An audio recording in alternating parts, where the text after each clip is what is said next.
26 जुलाई 2021 को मुंबई के वसई इलाके में बीच पर काले रंग का एक ट्रेवल बैग पड़ा हुआ था। लोगों ने उस बैग के पास जाकर देखा तो उसमें से अजीब सी स्मेल आ रही थी। लोगों ने पुलिस को कॉल किया और कुछ ही देर के बाद मुंबई पुलिस वहां पर पहुंच जाती है।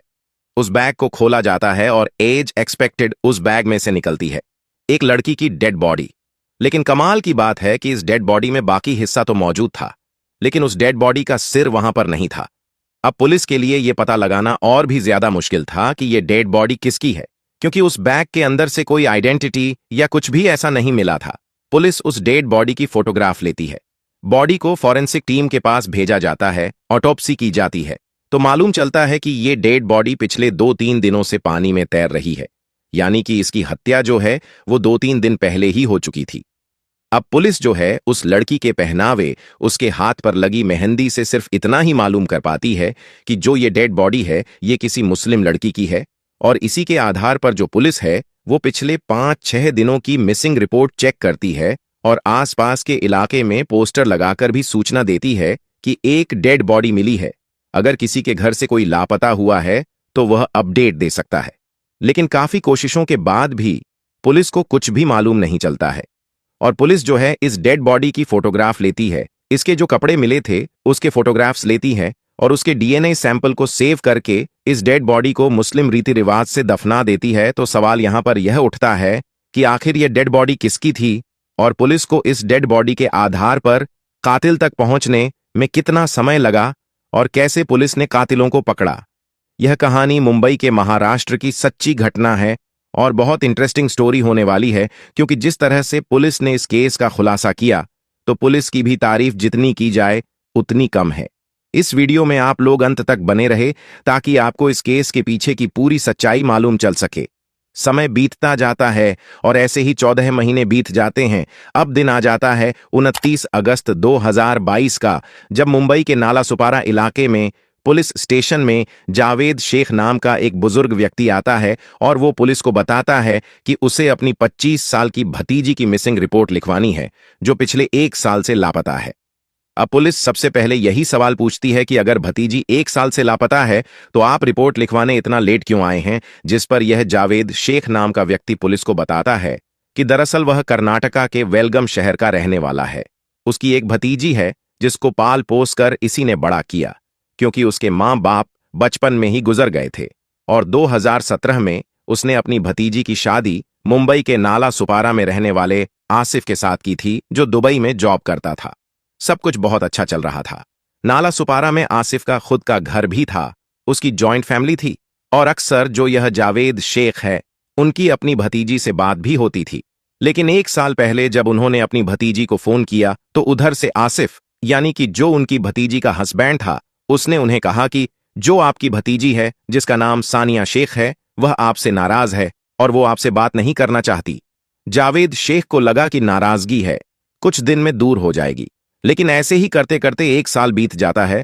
जब भी जावेद शेख सानिया को या उसके पति आसिफ को कॉल करते थे, या तो नंबर बंद आता था या फिर वो कॉल काट दिया करता था, और तकरीबन 1 साल के इंतजार के बाद जावेद शेख जो है मुंबई आए। लेकिन जब वो उस एड्रेस पर पहुंच जहां पर उनकी भतीजी सानिया और आसिफ रहते थे, तो मालूम चलता है कि वह लोग तो यहां से घर बेचकर जा चुके हैं। अब पुलिस उनकी रिपोर्ट फाइल करती है और उसके बाद जो छानबीन है वह शुरू की जाती है।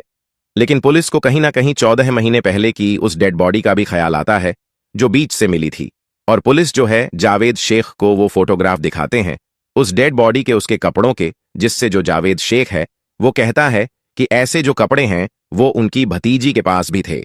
क्योंकि जब वो उन्हें वीडियो कॉल करती थी तो ऐसे कपड़े कई बार देखे गए थे। लेकिन यहां पर कुछ भी श्योर नहीं था, यानी कि पुलिस एक अंधेरे में तीर लगाती है। अब पुलिस जावेद शेख के साथ जो है आसिफ के परिवार की तलाश शुरू कर देती है। जहां उनका पुराना घर था वहां पर तफ्तीश की जाती है। उसके बाद उन्हें आसिफ की मां का मोबाइल नंबर मिल जाता है जो प्रेजेंट में एक्टिव भी था, और वहां से पुलिस उनके नए घर का एड्रेस निकाल लेती है। पुलिस उस एड्रेस पर पहुंचकर सानिया शेख की तलाश शुरू करती है। घर वालों से पूछा जाता है कि उनके घर की बहू कहां है, जिस पर आसिफ और उसके परिवार वाले पुलिस और जावेद शेख जो सानिया के चाचा थे उन्हें बताते हैं कि जो सानिया है वह 1 साल पहले ही इस घर को छोड़कर जा चुकी है और वो पुलिस को बताते हैं कि उसका किसी के साथ अफेयर चल रहा था और एक दिन उसने एक लेटर लिखा और वो लेटर घर पे छोड़कर उस व्यक्ति के साथ भाग गई। उन्होंने पुलिस को वो लेटर भी दिखाया जिसमें लिखा हुआ था कि मेरे जीवन में कोई और आ गया है, अब मैं उसके साथ जा रही हूं, मुझे ढूंढने की कोशिश ना करना। और इसी कारण से आसिफ के घर वालों ने कोई रिपोर्ट फाइल नहीं की थी। अब जो लेटर आसिफ के घर वालों ने पुलिस को दिखाया था और जावेद शेख भी उनके साथ में ही थे, वो हैंडराइटिंग जावेद शेख पहचान लेते हैं और वो कहते हैं कि उन्होंने अपनी भतीजी को पाल पोस कर बड़ा किया है, ये हैंडराइटिंग उसकी नहीं है। अब पुलिस को भी शक जाता है और इसी दौरान जो पुलिस के पास तकरीबन 14 महीने पहले की डेड बॉडी का डीएनए था, पुलिस को ऐसा लग रहा था कि शायद वो डेड बॉडी सानिया की ही थी और अंधेरे में तीर चलाते हुए पुलिस उस डीएनए को आसिफ और उसकी बेटी अमायरा के डीएनए से मैच कराने के लिए भेज देती है। दरअसल 2019 में जावेद शेख की भतीजी जो ये सानिया शेख थी और उसका पति जो आसिफ था, इनके घर में एक बेटी का जन्म भी होता है जिसका नाम अमायरा रखा जाता है और उसके बाद फिर यह पूरा हादसा हो जाता है। अब एक तरफ तो पुलिस ने डीएनए को मैच करने के लिए भेजा था ताकि यह मालूम चल सके कि 14 महीने पहले मिली वो डेड बॉडी सानिया की थी या किसी और की। साथ ही यहां पर सानिया का जो वो लेटर उन्होंने दिखाया था, आसिफ के घर वालों ने उसकी भी जांच हो रही थी और पुलिस दोनों एंगल में इन्वेस्टिगेशन कर रही थी। 2-3 दिनों के बाद डीएनए की जब रिपोर्ट आती है तो मालूम चलता है कि 14 महीने पहले जो डेड बॉडी मिली थी वह किसी और की नहीं बल्कि आसिफ की पत्नी सानिया शेख की ही थी। और यहां से कंफर्म हो गया था कि सानिया शेख कहीं भाग कर नहीं गई है बल्कि उसकी हत्या हुई है, क्योंकि जब उसकी डेड बॉडी मिली थी तो उसका सिर कटा हुआ था और आज तक उसका सिर जो है पुलिस नहीं ढूंढ पाई थी। अब इसी शक के आधार पर आसिफ और उसके परिवार वालों से इंटेरोगेशन की जाती है। आसिफ से थाने में बुलाकर जब डीप इंटेरोगेटर है तो सारे मामले का खुलासा हो जाता है और आसिफ पुलिस के सामने कबूल कर लेता है कि सानिया घर से भागी नहीं थी बल्कि उसकी हत्या की गई थी। और वो जो लेटर उन्होंने पुलिस को दिखाया था वो भी आसिफ ने खुद ही अपने हाथ से लिखकर तैयार किया था। लेकिन सवाल अभी भी ये उठ रहा था कि आखिर आसिफ ने अपनी बीवी सानिया शेख की हत्या क्यों की थी, जबकि उनके पास कोई पैसे की कमी नहीं थी। उनके घर में एक बेटी भी थी जिसका नाम अमायरा था। तो पुलिस जब इस बारे में पड़ताल करती है तो मालूम चलता है कि 2019 में जब आसिफ और सानिया के यहां एक बेटी का जन्म होता है तो उसी दौरान जो आसिफ के घर वाले होते हैं वह सानिया से कहते हैं कि यह बेटी अपनी ननंद को दे दो। दरअसल जो सानिया की ननंद थी उसकी कोई संतान नहीं थी और घर वाले बार बार प्रेशर बना रहे थे सानिया पर कि वो अपनी बेटी को अपनी ननंद को दे दे,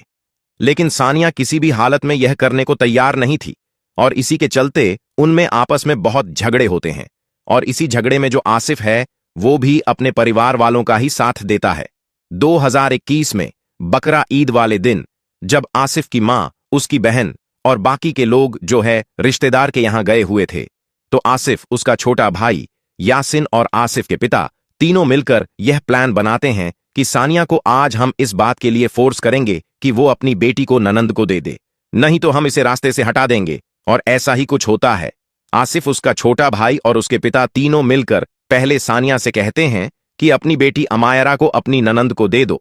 नहीं तो अच्छा नहीं होगा, जिस पर सानिया विरोध करती है और उसी दौरान यह तीनों मिलकर सानिया की हत्या कर देते हैं। यह तेज धारदार हथियारों से सानिया का सिर धड़ से अलग कर देते हैं और जाकर उसकी डेड बॉडी को और उसके सिर को समुद्र में फेंक देते हैं।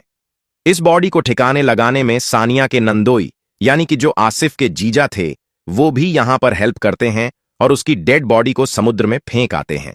उन्हें लगा था कि समुद्र से डेड बॉडी कभी मिलेगी नहीं और वो एक लेटर लिखते हैं जिसे वो सबूत के तौर पर रख लेते हैं कि अगर कोई सानिया की पूछताछ करेगा तो वह बता देंगे कि सानिया घर छोड़कर अपने आशिक के साथ भाग चुकी है।